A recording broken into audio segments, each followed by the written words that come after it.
12일 앞으로 다가온 총선 상황, 오늘은 국민의힘 윤희석 선임대변인, 더불어민주당 서영주 상근부 대변인과 자세하게 짚어보겠습니다. 어서 오십시오. 안녕하세요. 네, 안녕하십니까. 네, 오늘이 총선 공식 선거운동 이틀째입니다. 여야는 모두 이번 선거의 화두로 심판을 앞세우고 있는데요. 국민의힘 한동훈 비상대책위원장은 이재명 대표와 조국 대표 심판이 민생이다, 이런 점을 강조하고 있고, 더불어민주당 이재명 대표는 윤석열 정권 심판을 강조하고 있습니다. 먼저 여야 입장부터 들어보겠습니다. 윤희석 대변인님. 네, 우선 조국, 이재명 이 두 분이 총선을 치르는 야당의 대표들 아니겠어요? 이분들한테 지금 총선 과정에서 민생 얘기가 거의 안 나오고 있습니다. 국민들이 생각하는 부분을 짚어주지 않고, 잘 보면 이 두 분의 이 공통점이라는 것은 사법 리스크라는 거 아니겠어요? 네. 조국 대표는 2심까지 징역 2년 받은 그런 상태인데, 결국은 공적 체계, 선거라는 체계를 통해서 당선만 된다면 본인들의 죄가 다 모두 없어지는 것처럼 이렇게 혹세무민하고 있다고 생각합니다. 조국 대표는 유명한 말을 했죠. 비법률적 방식으로 명예회복을 하겠다. 그 방식이 바로 선거에 나가서, 국회의원 선거 나가서 당선이 되면, 비례대표든 뭐 지역구 국회의원이든 당선이 되면 내 죄는 국민들이 나를 뽑아준 거니까 없는 거나 마찬가지다라는 논리로 지금 국민들을 이렇게 유혹하고 있는 거라고 보는 거죠. 정당이라는 것이 국민의 의사를 받아서 그것을 여과해서 국정에 반영시키는 그런 역할을 해야 되는데, 본인과 똑같은 사람들로 비례대표 의원들 공천하고, 이재명 민주당도 마찬가지입니다. 비슷한 분들 공천해놓고 국민들로부터 표를 달라. 이것이 과연 민생과 무슨 관련이 있겠느냐, 이 점을 저희는 지적하겠다, 이런 발언이라고 보시면 되겠습니다. 네, 서영주 대변인님. 네. 그러니까 뭐 2조 심판이라더라고요. 이게 뭐 야권, 야당 심판이라고 얘기는 하는 것 같은데 좀 엉뚱한 소리 하는 것 같아요. 그러니까 이제 현실 인식이 좀 떨어진다, 이런 것들이 이제 민심을 읽지 못한다는 뭐 방증인 것 같고요. 지금 현재 지난 윤석열 정부가 2년을 지난 시점이고요. 이제 3년 차에 들어섰습니다. 국민 여론이 어떻죠? 먹고 살기 힘들다, 민생 안 좋다, 물가 이게 뭐냐, 이런 이 불만들이 높아지고 있는 것이에요. 그랬을 때는 대부분 읍소 전략을 써야 되는 것입니다. 집권 여당 같은 경우는. 저희가 2년 동안 열심히 한다고 했는데 잘 못한 것 같습니다. 한 번만 더 기회를 주십시오 하는 것인데, 지금 현재 물가나 경제, 그다음에 안보, 외교, 이런 모든 무능들이 이재명 대표와 조국 대표가 출연해서 생긴 건가요? 아니거든요. 국민들은 지금 야당을 심판할 이유가 없어요. 발목 잡는다? 발목이 잡히더라도 국정운영 잘했어야죠. 아니면은 협치를 하든 대화를 하든 야당을 파트너로서 끌고 가면서 마음에 안 들더라도 국민 잘 살게 하는데 뭔가 성과를 보여줬어야 되죠. 근데 보여준 게 뭡니까? 막판에는. 그러니까 최수근 상병에 대한 이중섭 대사 보냈다가 돌아오게 턴을 시켰다가 이제 잘라내 사퇴를 시킨 겁니다. 사실상 사임을 했지만, 거기에 황상무의 회칼 테러 반응에서 언론을 겁박하고, 최근에는 대파 875원짜리 대파를 들면서 물가를 모른다는 어떤 그런 대통령의 인지를 주는 상황에서 2조 심판이다? 무슨 2조 시대입니까? 그러니까 이건 전혀 국민의 민심과 엉뚱한 방향을 잡고 있다, 저는 그렇게 생각합니다. 예, 최상병 사건 외압 의혹으로 공수처의 수사를 받아온 이종섭 주 호주 대사가 오늘 오전에 사의를 표명했습니다. 대사 임명 25일 만이고요. 또 조기 귀국한 지 8일 만인데요. 이렇게 스스로 거취를 정리한 배경, 뭐라고 봐야겠습니까? 본인에게 직접 여쭙지 못해서 제가 정확한 건 모르지만 해석을 해보면, 아무래도 이 총선 상황이 저희한테 이렇게 좋지 않게 돌아가는 데에 대한 개인적 부담이 많이 작용한 거라고 생각합니다. 그동안 물론 호주 대사로 임명이 돼서 당연히 그 대사로서의 임무를 수행하는 것이 무슨 잘못이 있느냐, 다 그렇게 생각하는 것이지만은, 국민 눈높이에서 바라볼 때 그 출국 과정에 있어서 지적하는 부분을 본인은 아마 굉장히 심각하게 봤을 거라고 생각하고, 또 급거 귀국을 해서 이제 회의에 참석도 하고 하는 과정에서도 계속 이 논란이 가라앉지 않으니까 아마도 대승적인 결단을 하지 않았나, 저는 그렇게 생각합니다. 예, 서영주 대변인께서는 앞서 네. 이 이종섭 대사 사의가 사실상 사퇴를 시킨 것이다, 이렇게 말씀을 하셨는데 네네. 배경 어떻게 보시는지요? 일단은 뭐 오늘 오전에 이종섭 주 호주 대사가 사임을 이제 하겠다, 예. 사의 표명을 한 건데, 결국에 이제 그 전날 대통령실과 뭐 대화가 있지 않았겠습니까? 왜냐하면 임명권자가 대통령이고, 이 본인의 임명 자체가 이렇게 국민들의 시각과 시선과 관심을 증폭시키고 있는데 본인 마음대로 사의를 표명한다? 그거는 좀 아닌 것 같고요, 상식적으로. 기본적으로 이제 대통령이 이거를 해임 수준에는 못하니까 사임 형식을 빌린 거는 같아요. 하지만 제가 수차례 말씀을 드렸지만 이종섭 대사가 호주로 보내는 부분들이 국민들의 오해를 충분히 불러일으킬 만했고, 그래서 론종섭이라는 어떤 이런 국민들의 좀 비아냥 같은 그런 비판을 받았단 말입니다. 그래서 다시 돌아와서 톤종섭이 됐는데, 돌아온 당시가 바로 다시 시작이라고 생각했었습니다. 근데 그 돌아왔더니 민심이 그냥 이게 회복되는 게 아니라 시작이 되다 보니까 그러면 뭐 할 거야? 이종섭 호주 대사가 와서 뭘 하는 거지? 공소 수사를 받는 거야? 아니면 최수근 상병에 대한 수사위협에 대해서 수사가 진행되는 거야? 이게 해소가 안 되거든요. 그러니까 결국에는 사임을 시킨 겁니다. 그러니까 저는 이게 기본적으로 뭐 대통령실이 뭐 선거에 개입하지는 않겠지만 지금 기사를 보니까 한동훈 비대위원장의 사의 요청이 있었다라는 기사가 있더라고요. 그러니까 선거를 앞두고 더 이상 이종섭 전 장관을 가지고는 못 간다라는 차원에서 최소한 지금 이 야권에 밀리는 여권의 지형상 개헌 저지선이 무너지면 안 되겠다라는 어떤 극단의 조치가 아닌가라는 좀 조심스러운 추측을 해봅니다. 네, 서영주 부대변인께서 말씀해 주셨지만 한동훈 비대위원장이 대통령실에 이종섭 대사의 사의 요청을 했다라는 기사가 나오기도 했는데 일정 부분 한 위원장의 좀 의견이 수용됐다라고 봐야 되는 것인지, 그리고 대통령실에서 사의를 수용한 것을 놓고 민심을 수용하려는 의지를 표명한 것이다, 이런 해석도 나옵니다. 이 부분은 어떻게 봐야겠습니까? 결론적으로는 그런 해석이 가능하죠. 근데 그 과정에서 한동훈 비대위원장이 이 사의를 요청을 했느냐, 그 부분은 확인이 안 되니까 제가 뭐라고 말씀드릴 수는 없고, 결국 민심의 요구에 따라서 사태가 흘러간다. 그 부분에 있어서는 평가할 만한 부분이 있겠죠.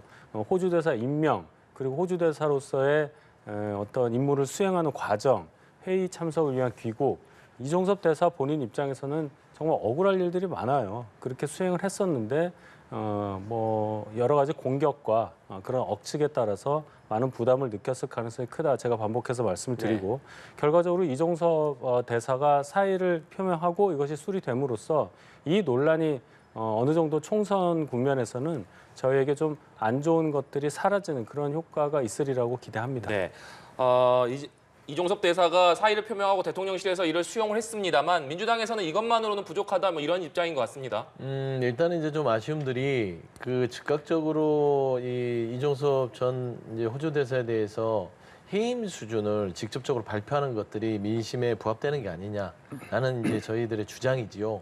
그러니까 결국에 민심을 읽으려는 노력은 좋으나 좀 늦었다.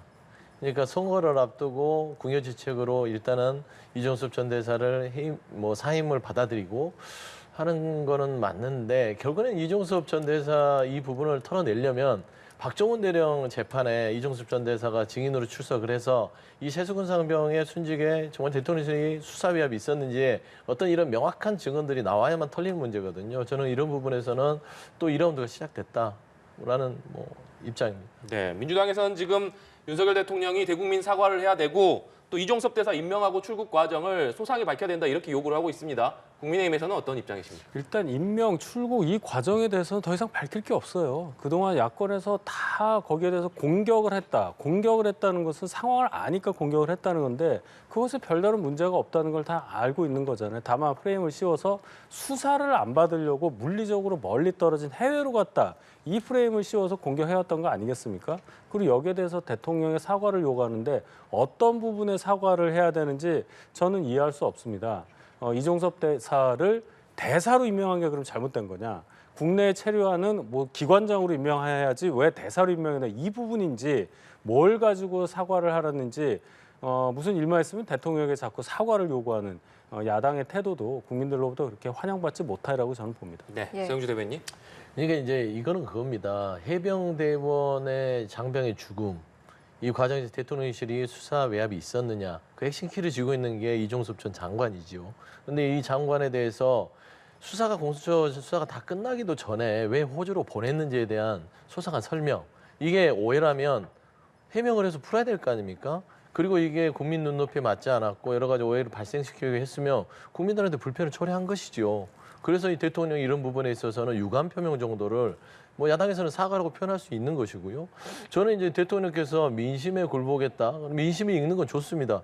대통령이 민심에 굴복할수록 인기가 높아지는 거거든요. 민심에 굴복 안 하면 지지도가 떨어지는 거예요. 그런 의미에서 조금 더 선거를 앞두고 유연하게 전략적으로 이럴 때는 솔직히 야당 말을 들어서 나쁠 게 없어요. 그래서 저는 이런 부분에 있어서 대통령도 이종섭 장관 자체만 이렇게 사임으로만 끝내려고 하지 말고 조금 더 적극적으로 대처하는 것들이 본인들한테도 선거에 도움이 될 것이다. 예, 그런 말씀드립니다. 예, 국민의힘에서는 위기론이 여전한 것 같습니다. 장동혁 사무총장이 여의도연구원의 170개 정도 자체 판세 여론조사를 받아봤는데요.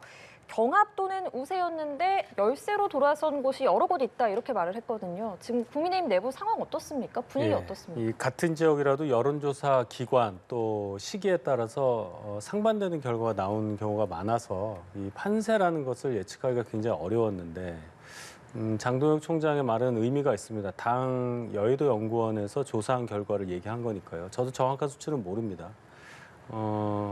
장 사무총장 말에 의하면 지금 저희 상황이 역시 좋지 않다는 것을 정확히 알 수 있는 그런 상황이고요.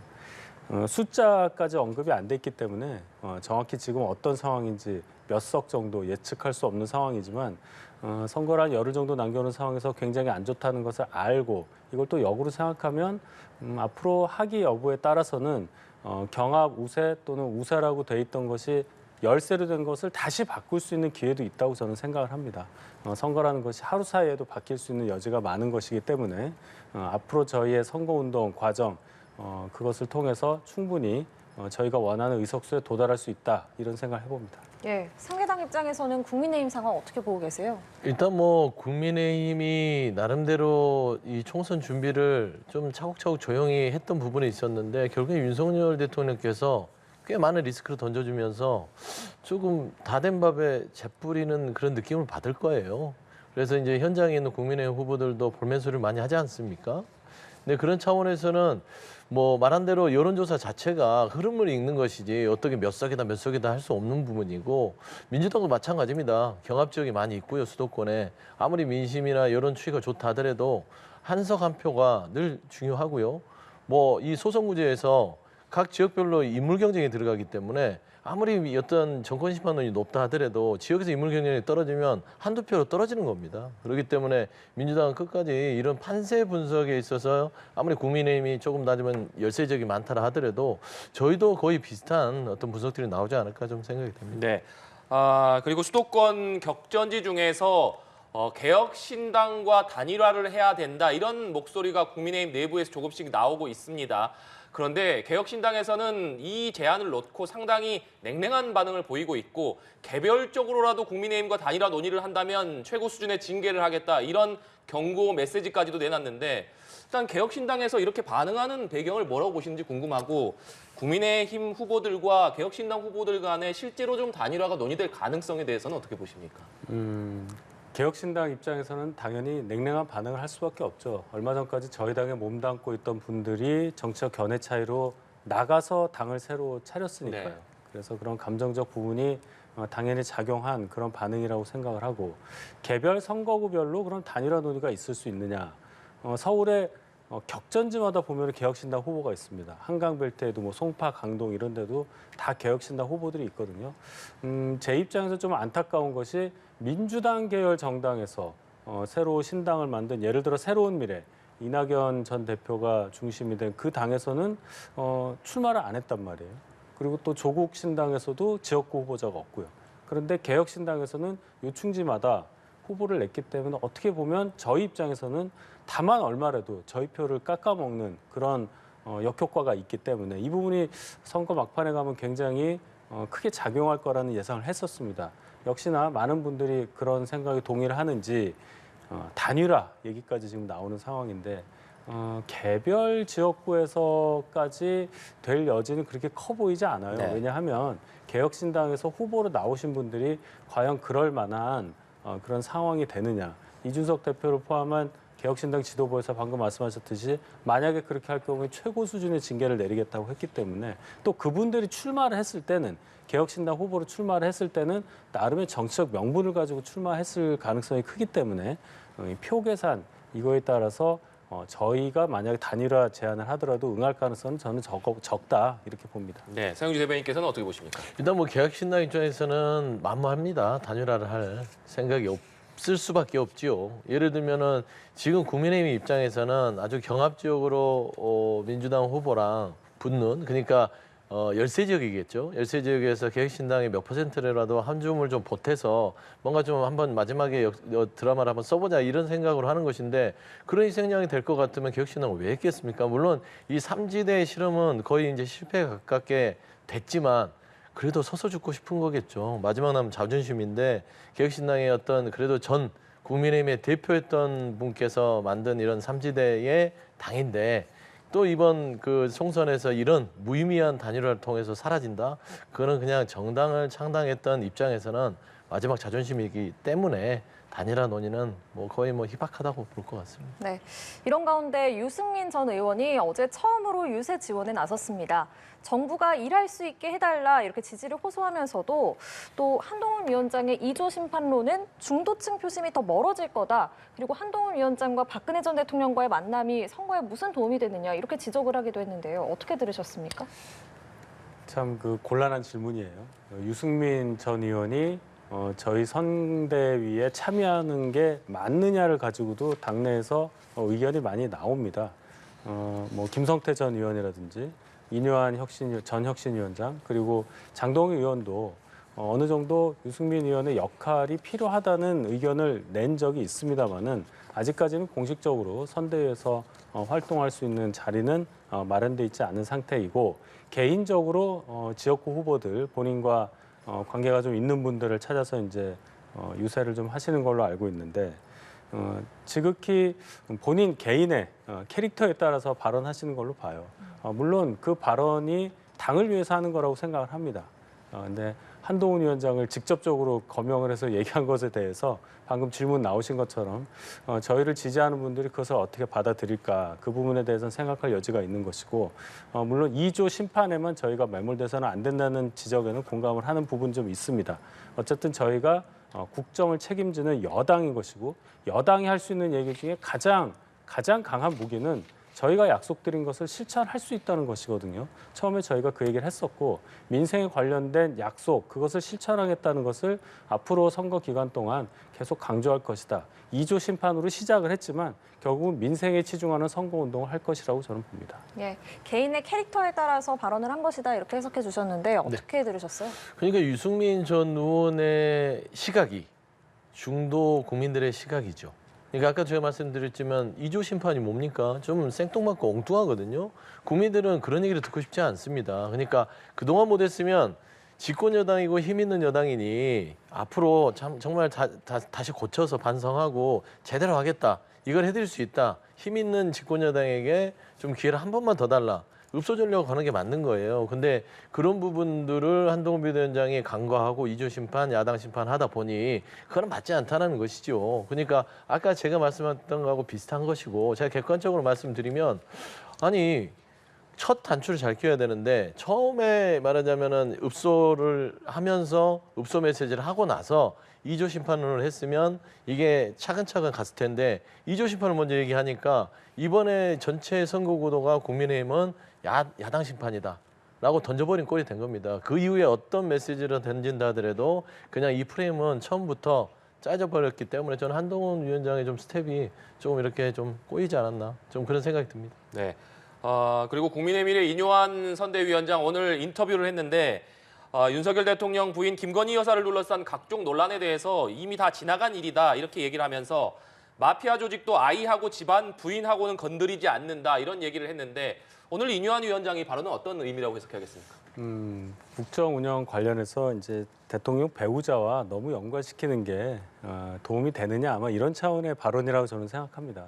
인요한 위원장도 보시면 이렇게 말씀을 굉장히 시원스럽게 하시는 분이잖아요. 아침 라디오에서 하신 발언으로 알고 있는데 그 전체 맥락을 이제 봐야지 이것만 떼가지고 이게 중요하지 않다는 얘기냐라든지 그냥 덮고 가자 뭐 이런 해석을 하는 지적이 있는데, 그것보다는 지금 당장 중요한 부분이 무언가 거기에 집중해서 선거에 있어서 판단을 하는 것이 그렇게 해서 국민들의 어떤 선택을 구하는 것이 맞는 것이지 대통령 배우자에 대한 지금까지 있었던 여러 가지를 가지고 또 한 번 이것을 총선에 갖고 오는 것이 전체 국익에 도움이 안 된다. 이런 차원의 발언으로 저는 해석하고 싶습니다. 네, 정영주 대변인. 네. 그러니까 마피아 하면은 대표적인 아주 잔혹한 범죄 집단 아니겠습니까?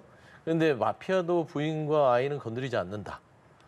그러면 지금 자기 고백을 하는 건지 궁금해요. 이인영 위원장이요. 그러면 윤석열 검찰과 윤석열 정권은 야당 대표와 야당 대표 부인, 그다음에 조국 전 장관, 조국 장관 부인과 딸을 건드렸잖아요. 그건 마피아보다 더 잔혹한 정권인가요? 그러면 잔인한 검찰인가요? 그러면 윤석열 대통령에 대해서 돌려서 지금 욕을 하는 거예요. 그건 말도 안 되는 건 얘기 아닙니까? 그러면 부인과 아이를 건들지 말았어야죠. 저는 야당 대표만 아니면 조국 전 장관만 그러게 하라는 얘기처럼 들리거든요. 그러니까 전형적으로 지금 현 정권에 대해서 잔인하다고 방증하는 발언 같고요. 김건희 여사의 일은 지나간 문제다. 왜 대통령 배우자에게만 유독 다 문제가 되는 건 지나가죠? 그동안 모든 사람들은 지나간 일을 가지고 책임을 지고 문제를 또 묻고 법적 책임, 사법 책임, 정치적 책임을 다 받습니다. 근데 왜 대통령 배우자인 김건희 여사는 지나간 일이 돼야 되죠? 이게 전형적인 내로남불이잖아요. 그래서 저는 인용환 위원장이 김건희 여사를 보호하기 위해서 여러 가지 논리를 펴다가 그냥 스스로 좀 치명적 오류를 범한 발언이 아닌가 좀 생각이 듭니다. 네, 민주당 얘기로 주제를 좀 넘겨보겠습니다. 민주당 이재명 대표가 오늘 대장동 사건 관련 재판에 출석을 했습니다. 이재명 대표는 오늘 법정에 들어서면서 선거운동 기간 13일 정말 귀한 시간인데 법원에 나왔다. 이것이야말로 검찰 독재 국가의 정치 검찰이 노린 결과다. 이런 입장을 밝혔는데 지난번에 재판에 출석하면서도 이것이 정치 검찰이 노린 결과다. 이런 입장을 표명했었는데 오늘도 다시 한번 이런 입장을 밝혔어요. 뭐 일관되게 그게 맞는 얘기겠죠. 지난 2년 동안 이재명 대표에 대한 검찰의 수사, 기소가 지금 돼서 한 6건 정도, 그다음에 일주일에 한 3번 정도 재판을 받아야 되는 상황입니다.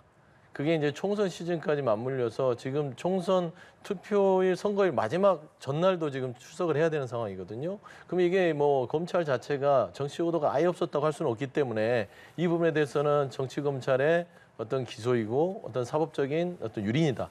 주장하는 바는 야당 대표로서 할 수 있는 말이고요. 결국에는 이제 재판 과정에서 지금 12일 법정 선거 기간인데 지금 재판을 가다 보면 본인이 인천 계양에서 출마를 하신 분이잖아요. 야당 대표가. 이런 부분에서는 선거에 영향을 미칠 수 있기 때문에 아마 속상해서 그런 얘기들을 좀 하시는 것 같습니다. 네, 검찰이 정치적인 의도가 있는 것 아니냐 이 주장에 대해서 윤희석 대변인께서는 어떻게 생각하십니까? 정치적 의도가 있다는 얘기는 아마 시기를 맞춰서 기소를 했다는 의미로 들려요. 지금까지 재판이 이렇게까지 늘어지고 한 거는 그동안 재판 진행에 협조하지 않았던 이재명 대표의 행동이 영향을 더 미친 거라고 저는 해석을 하고 이게 어떻게 정치 검찰의 어떤 작용에 의해서 재판을 총선 전에 받는 거가 되겠습니까? 판사도 얘기를 했어요. 재판 과정에 대한 것은 본인이 정한다. 판사가 하라는 대로 재판은 진행되는 겁니다. 검찰은 그냥 기소만 한 거예요. 재판을 열어달라고 한 거고. 그래서 재판이 열리는 건데 그 과정에서 왜 검찰에 나옵니까? 검찰의 주장에 대해서 뭔가 반박하는 거는 뭐 충분히 가능하지만 이것 자체가 지금 벌어지는 재판 자체가 검찰 때문이다? 그러면 그렇게 많은 의혹을 갖고 있고 사법적으로 위험한 죄가 될 수 있는 일을 알고도 검찰이 기소를 하지 말았어야 된다는 얘기입니까? 검찰도 공무원 조직이에요. 죄가 있으면 그냥 그대로 기소를 하는 게 맞는 겁니다. 거기에 따라서 진행되는 과정을 가지고 거기에 정치 검찰을 붙이고 검찰 독재라는 단어를 쓰는 것이 과연 온당한 일인가? 본인도 법조인이면서 그런 얘기를 한다는 것에 대해서 국민들께서 다시 한번 역시 이재명 대표가 이재명 대표스러운 일을 하는구나 이렇게 느끼실 것이라고 저는 봅니다.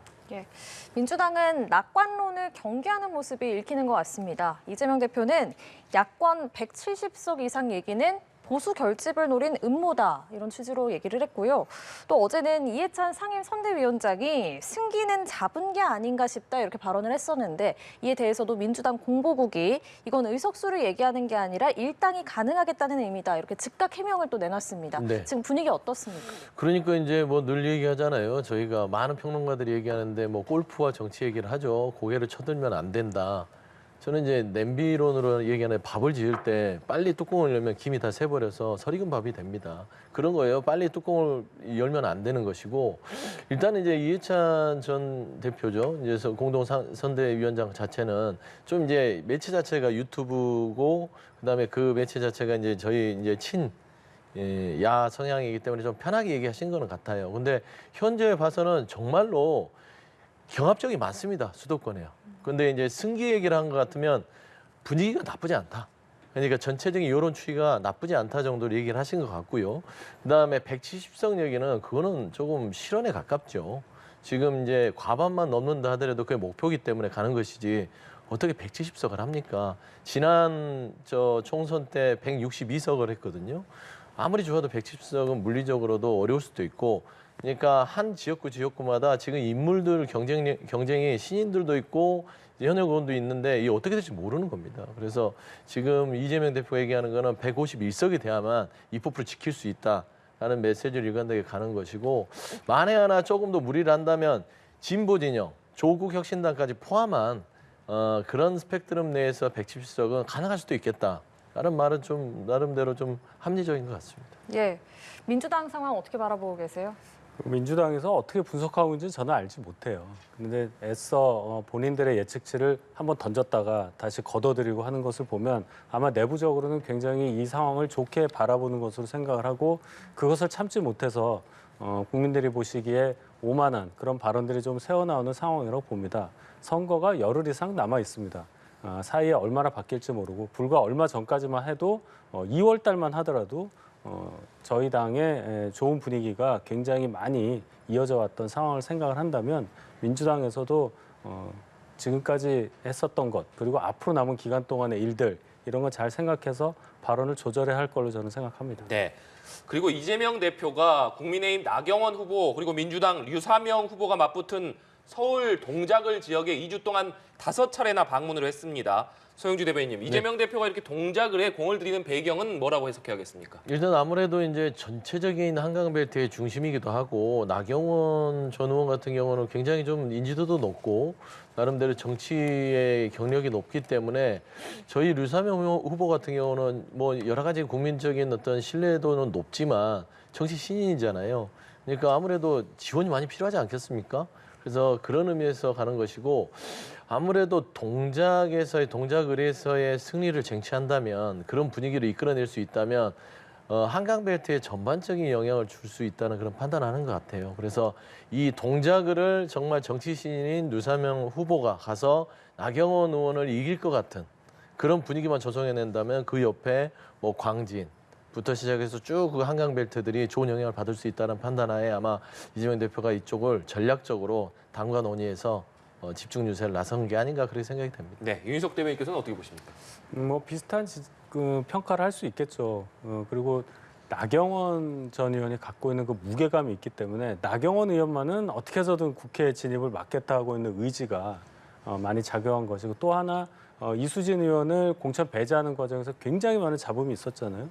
유사명이라는 분이 동작하고 전혀 연관도 없는 분이고 그런 차원에서 본인이 꽂은 사람이니까 아마 막대한 책임감을 느끼고 있을 겁니다. 그런 차원에서도 동작에 가서 어떻게든 유사명 후보를 더 돕겠다. 아마 이런 마음이 작용한 동작 5차례 방문이 아닐까 이렇게 생각합니다. 네, 저희가 양당 상황 짚어봤는데요. 이렇게 지역구 후보자들과 달리 비례대표 후보자는 선거운동에 좀 제약이 많습니다. 기호, 선거용 차량, 마이크 이런 걸 사용할 수가 없는데 이에 따라서 여야 위성정당의 어떤 선거운동 전략도 바뀐 것 같습니다. 그렇죠. 지난번에 보면은 민주당에서 똑같은 버스를 이렇게 해놓고 기호를 붙였단 말이에요. 근데 그것이 선관위에서 이거 선거법 위반 소지가 있다고 해서 기호를 뗐던 적이 있어서 민주당에서는 아예 똑같은 버스를 하지만 기호는 이제 지우고 하고 있고 저희는 보면은 이제 비례대표 후보자들이 지역구 후보들 유세 현장에서 그냥 가만히 있는 거예요. 무건하면서 뭐라고 말을 하면 안 되니까요. 그리고 한동훈 비대위원장도 지금 유세를 할 때 보면은 국민만 보고 찍어달라고 얘기를 하잖아요. 저희가 국민의 힘이고 또 위성 정당이 국민의 미래니까 국민만 보고 찍어달라. 이 얘기도 어떻게 보면은 새로운 형식의 비례 정당 선거운동이라고 볼 수 있겠습니다. 예, 국민만 보고 찍어달라. 국민의힘, 국민의미래 쪽에서는 그러는데 이제 더불어민주당 쪽에서는 더불어 몰빵론을 또 앞세우고 있지 않습니까? 그렇죠. 그러니까 이제 저기는 국민이면 저희는 몰빵입니다. 이제 아무래도 이제 몰빵이 나올 수밖에 없는 이유가 이제 정치 여건이 좀 변했던 거에 조국혁신당이 등장했잖아요. 그래서 조국혁신당의 이제 돌풍, 거기는 이제 비례정당입니다.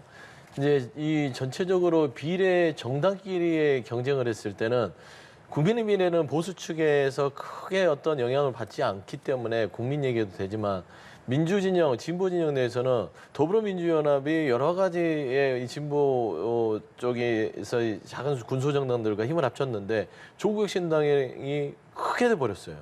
그러니까 이 비례 의석수를 조국혁신당에 주게 되는 꼴이 되죠. 그렇기 때문에 더불어민주당의 1번도 민주당, 3번도 민주당 이걸 좀 찍어달라, 몰빵해달라 이런 거기 때문에 뭐 어쩔 수 없는 현상이고요. 근데 이제 제가 보면 비례대표로 나온 분들은 확성기도 못 써요. 마이크도 쓰지 못하고 그다음에 37명을 전국에 선거운동을 둘 수 있기 때문에 제한적입니다. 그래서 저는 이런 뭐 선거운동 방식에서 비례대표들은 제한적으로 하더라도 어차피 이게 자매정당으로 가기 때문에 그 옆에 붙어서 말씀한 대로 그냥 말 없이 서 있는 그런 선거 전략을 많이 씁니다, 양당 다. 네, 알겠습니다. 이런 가운데 여야 후보들의 부동산과 재산 문제도 논란이 되고 있습니다.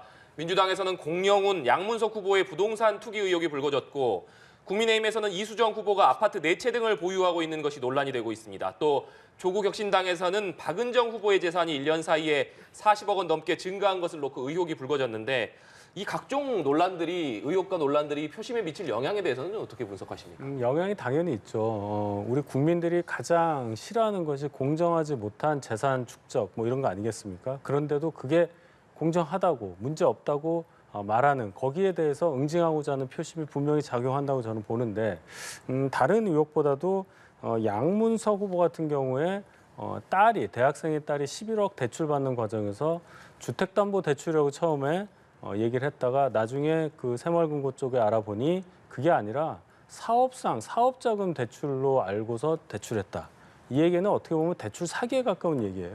이런 부분은 반드시 짚어야 한다고 보고 박은정 후보, 조국신당 비례 1번 박은정 후보의 남편 이종근 전 검사장 변호사가 다단계 관련한 경력을 쭉 쌓아온 검사로서 다단계 피해자들을 위해서 변호하겠다는 애초 변호사 개업 포부와는 달리 역으로 다단계 사건을 일으킨 가해자들을 위해서 변호를 하고 그 한 건에 22억이라는 수임료를 받았다는 것, 이것은 뭐 더 이상 설명이 필요하지 않은 사안이라고 봅니다.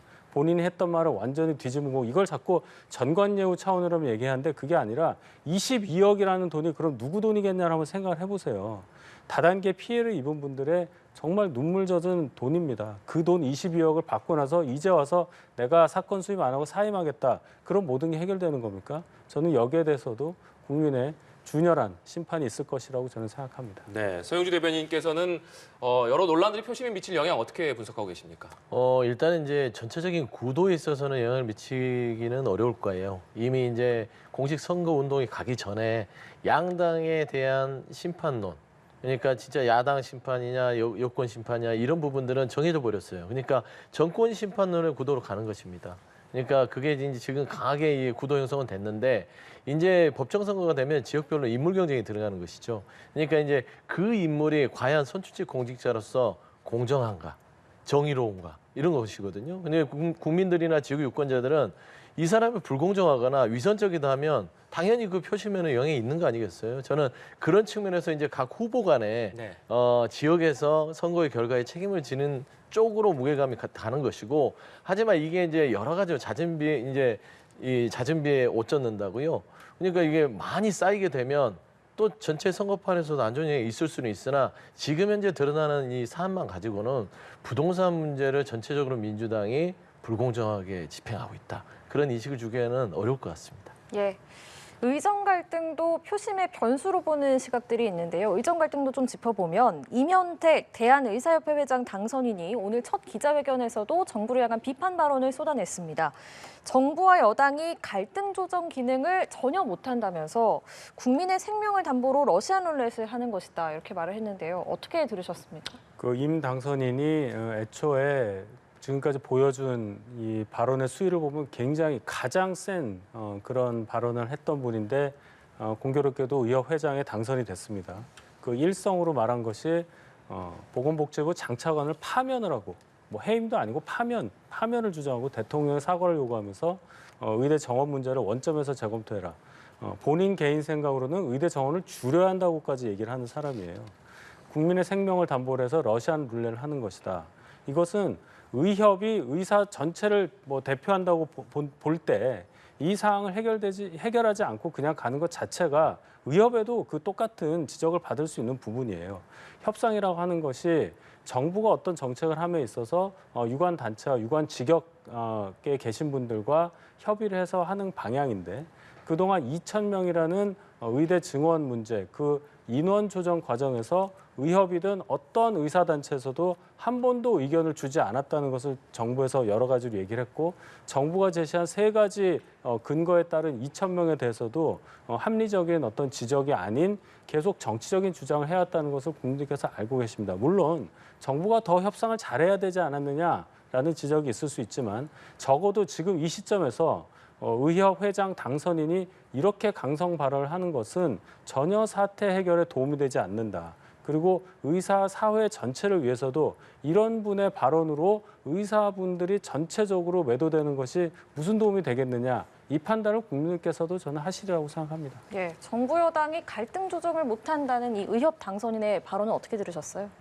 그게 이제 의협 쪽에서도 너무 강성으로 나가는 것들이 국민들 입장에서는 불편하겠죠. 하지만 이제 전체 지금 이제 의정 갈등을 지켜보는 국민들의 여론은 이제 정부의 편을 들지 않습니다. 빨리 좀 해결하지 이게 뭐야. 질질 끄는 것도 아니고 현실성이 없는 것도 아니고 대화에 나서서 뭔가 중재안을 내지도 못해. 그래서 이 정부의 어떤 국정운영 능력에 대해서 의정 갈등 자체에 대해서 불신을 보내기 시작하는 겁니다. 그러다 보니까 이제 의협에서는 국민들의 여론 자체가 본인들 편으로 들어섰다고 생각하고 강한 발언을 하는 것이죠. 지금 임 회장 같은 경우도 예전에 이제 의사협회의 회의장에서 대통령이 왔었을 때 저기 입틀막 당해서 끌려나갔던 분 아닙니까? 결국 이분이 회장이 됐다는 것은 의협 자체가 이제는 강성으로 가겠다는 거예요. 이럴 때는 정부가 한 걸음 물러나야 되고 또 한동훈 비대위원장이 최근에 의사의 의대 정원 조정을 또 건의 좀 그런 뉘앙스로 얘기한 거 아니겠습니까? 근데 정부는 한치도 물러서지 않아요. 그래서 솔직히 이 정도 되면 정말로 정부가 국민들의 생명이나 건강은 아예 그냥 등한시하는 게 아닌가? 현장에서 정말 암 환자들, 긴급 정지 환자들을 이런 분들이 정말 어떻게 될지 모르는 게 걱정이 안 될까라는 그런 의구심이 있을 수 있기 때문에 정부가 지금 현재 지금 의정 갈등에 있어서는 더 욕을 많이 먹기 때문에 이 해결책을 빨리 내놓는 것들이 선거에도 도움이 될 거예요. 저는 그런 좀 조언을 드리고 싶습니다. 네, 그런데 임현택 당선인이 의협손으로 국회 20석에서 30석가량의 당락이 결정될 것이다. 의사들에게 나쁜 프레임을 씌우는 정치인은 환자들을 설득해서 낙선 운동을 하겠다. 이런 말을 했습니다. 이 발언에 대해서 윤석 대변인께서는 어떻게 생각하십니까? 물론 선거운동은 특정인을 선거에 당선되게 하거나 당선되지 못할 목적으로 하는 거니까 뭐 낙선 운동도 뭐 가능은 합니다. 법 체계 안에서는 가능은 한데 이 직역단체 회장에 당선된 분이 이런 말을 하는 게 무슨 도움이 되냐를 생각해야 돼요. 지금 의협 회장 선거를 계속 하는 게 아닙니다. 본인들의 힘으로 의석 20, 30석을 좌우할 수 있다는 얘기는 도대체 어떤 근거로 얘기하는 건지 저는 모르겠고 결국은 정부를 협박하는 것밖에 안 되는 거예요. 이런 말이 도움이 안 된다는 말씀 제가 재차 강조를 하는데 이런 얘기보다는 어떤 식으로 정부가 나와달라 이렇게 좀 건설적인 얘기로 나와야 한다는 것 이게 중요하고 한 20년 전에 유행했던 낙천운동, 낙선운동 시민단체들이 했던 거 있죠. 네. 그것과 똑같은 그런 활동을 의사협회 회장 당선인이 보인다는 것에 저는 굉장히 놀라운 그런 감정을 가지고 있다 이렇게 말씀드립니다. 네, 성주 대변인님. 네, 그러니까 이제 뭐 이제 의협 자체가 14만 정도 되는 걸로 알고 있어요. 회원 수가요. 그다음에 이제 수도권을 중심으로 많은 전공의들이 있기 때문에 맘만 먹으면 선거에 영향을 미칠 수 있겠죠. 경합 지역 같은 데는. 근데 저런 발언은 부적절하다고 생각합니다. 적절하지 않죠. 그러니까 협회의 어떤 많은 회원들을 통해서 민주주의의 선거의 장에 누군가를 당선시키겠다. 나의 주장을 위해서 낙선시키겠다. 이거는 옳지 않은 것 같아요. 그러니까 저런 발언들은 본인의 주장을 관찰하는 데 있어서 적절치 않다. 물론 답답하고 뭐 스스로 어떤 분에 참지 못하고 할 수 있는 얘기지만 마지노선이라 하지만 저런 부분들은 결국엔 또 강대강으로 가거든요. 의협도 정부가 대화로 나올 수 있는 출구를 열어놔야 된다고 봅니다. 그런 의미에서는 저런 발언, 낙선 운동한다. 저는 좀 부적절하다. 저는 그런 생각을 합니다. 예. 일주일 후인 다음 주 금요일부터 사전투표가 진행이 됩니다. 여야 모두 지금 사전투표를 독려하고 있는데 사전투표율에 따른 여야의 유불리는 어떻게 전망하세요? 사전 투표를 좀 젊은 분들이 많이 한다고 알고 있는데 기존에는 이제 젊은 분들이 저희에게 별로 우호적이지 않고 그래서 사전 투표율을 뭐 낮추는 게 저희한테 유리하다 했는데 저는 거기에 애초부터 동의하지 않아요. 투표율은 무조건 사전이든 사후든 높아야 됩니다. 우리 쪽이 많이 나와서 투표하면 이기는 게 선거거든요. 그런 차원에서 보면 우리 쪽이 사전 투표라든 사후 투표라든 그건 모르는 겁니다. 누구든지 나와야 저희한테 좋은 거고 또 하나 분석을 덧붙이자면 최근에 젊은 층이 더 사전 투표를 많이 한다고 봤을 때 젊은 층 특히 40대 이하, 그러니까 20대, 30대 이런 분들은 뭐 조국 신당이라든지 또 민주당의 여러 가지 공천 과정 여기에 대단히 비판적인 시각을 갖고 있는 분들이 많다는 해석을 저희가 하고 있어요. 그런 차원에서 보면 정치적으로 볼 때 사전 투표율이 높아지면 조금이라도 저희에게 좀 우호적인 결과가 나올 수 있는 그런 발판이 되지 않을까 하는 분석도 해봅니다. 예, 젊은 층이 아무래도 사전투표에 많이 나서니까 이런 추측을 바탕으로 전망을 해주셨는데 어떻게 전망하십니까? 그러니까 이제 뭐 전망은 각 당에서 유리하게 하겠죠. 근데 이제 전통적으로 사전 투표라는 것들은 심판론에 조급한 분들이 뛰쳐나오기 마련입니다. 그러니까 참을 수 없어. 5일이라도 먼저 나가서 심판해야겠어. 이제 자기의 주장을 강력하게 빨리 하고 싶은 거죠. 그러니까 심판을 빨리 하고 싶은 성격 급한 분들이 하는 부분들이 있고요. 젊은 층들이 하는 것들은 기본적으로 이제 이 공식 선거 이 4월 10일에는 법정 공휴일 아니겠습니까? 그러면 이제 좀 나름대로 좀 여유롭게 시간을 쓸 수 있는 그런 이점이 있기 때문에 사전 투표에 오는데 지난 10월 10일이 지난 작년이었죠. 그 강서구 재보궐 선거에서도 사전 투표가 높았어요. 근데 그때는 그 투표일이 또 법정 공휴일이 아니었음에도 높았단 말입니다. 그러면 이번에 이 22대 총선의 사전 투표는 굉장히 이 정권 심판론이 흐르는 차원에서 또 법정 공휴일이 된다는 차원에서 상당히 높을 것으로 봤을 때는 저희 야당에서는 나쁘지 않다.